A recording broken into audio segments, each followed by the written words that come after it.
Question number पहला प्रश्न है, जब अर्थ ग्रहण अभिधा से न हो किंतु उससे संबद्ध हो तो अर्थ ग्रहण कराने वाली शब्द शक्ति को कहेंगे।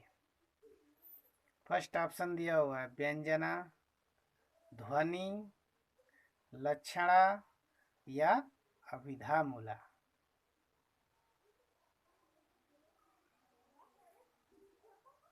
तो इसका तीसरा ऑप्शन सही है, लक्षणा। अगले प्रश्न पर आते हैं, अर्थ व्यक्त करने वाली सबसे छोटी इकाई है।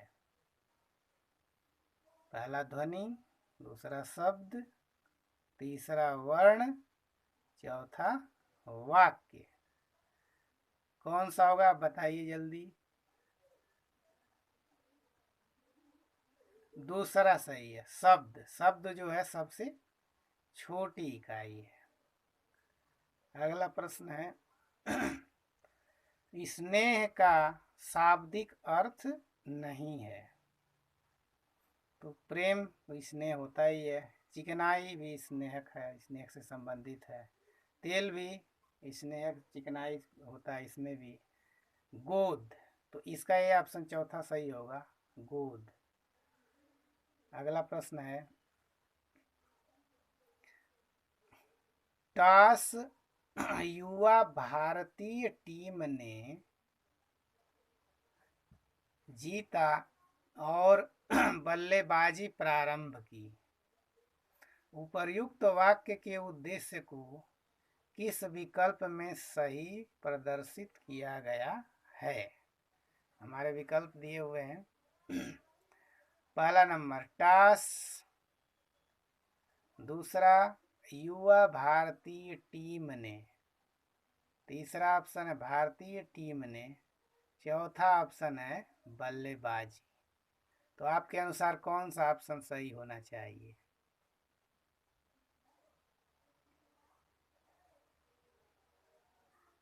दूसरा ऑप्शन, युवा भारतीय टीम ने। अगले प्रश्न की तरफ बढ़ते हैं। रिक्त स्थान है, हो क्या, किस बात पर, किसी बात पर तो दृढ़ रहो। रिक्त स्थान के लिए उपयुक्त मुहावरा होगा।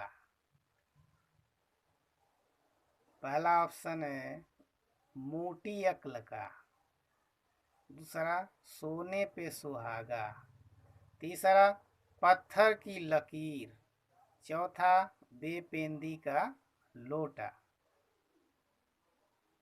तो आप बताइए 1 मिनट में जल्दी से कौन सा ऑप्शन सही है।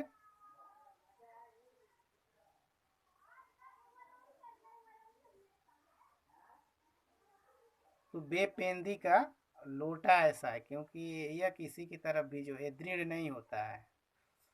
तो इसका हो जाएगा चौथा ऑप्शन, बेपेंदी का लोटा। अगले प्रश्न की तरफ हम लोग आते हैं। अगला प्रश्न है, रामधारी सिंह दिनकर की प्रसिद्ध रचना का नाम है। पहला चिदंबरा, दूसरा उर्वशी, तीसरा कामायनी, चौथा यशोधरा।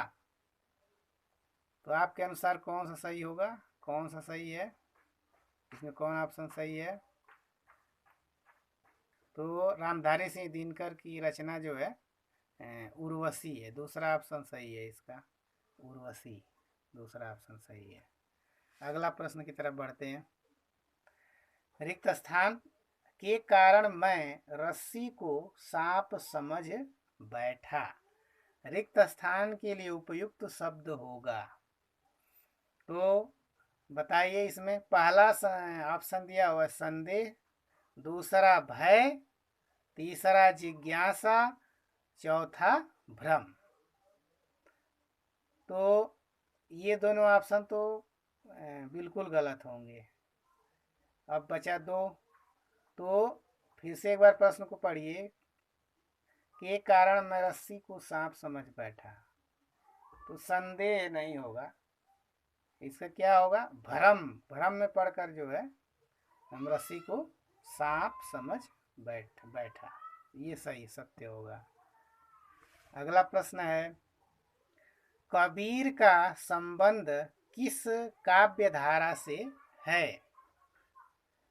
पहला नंबर है प्रेम मार्गी सूफी काव्य धारा, दूसरा ज्ञान मार्गी निर्गुण भक्ति धारा, तीसरा है कृष्ण भक्ति धारा, चौथा है राम भक्ति धारा। तो इसका कौन सा ऑप्शन सत्य होगा? देखिए कबीर जो है निर्गुण भक्ति धारा के माने जाते हैं कवि, तो ज्ञान मार्गी निर्गुण भक्ति धारा, दूसरा ऑप्शन सही होगा। अगला प्रश्न है, अनेकार्थक शब्द के रूप में गुरु का कौन सा अर्थ अनुपयुक्त है?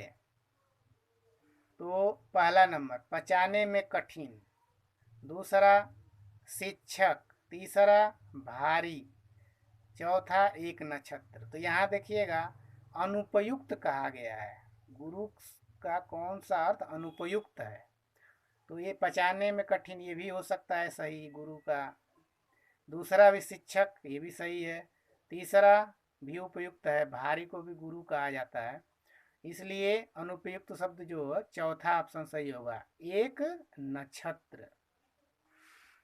आखिरी प्रश्न हमारा है, दूर से फेंक कर चलाया जाने वाला हथियार कहलाता है? पहला नंबर अस्त्र, दूसरा आयुध, तीसरा शस्त्र, चौथा तलवार। तो बताइए।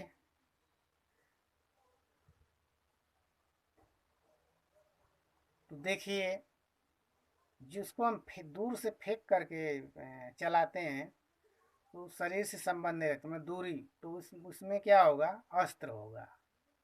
और जो हाथ में पकड़ के या शरीर से जो संबंध रखते हुए हम चलाते हैं हाथ से, तो इसमें क्या आता है, शस्त्र होता है, उसको शस्त्र कहते हैं। तो इसलिए इसका ऑप्शन कौन सा होगा, पहला होगा।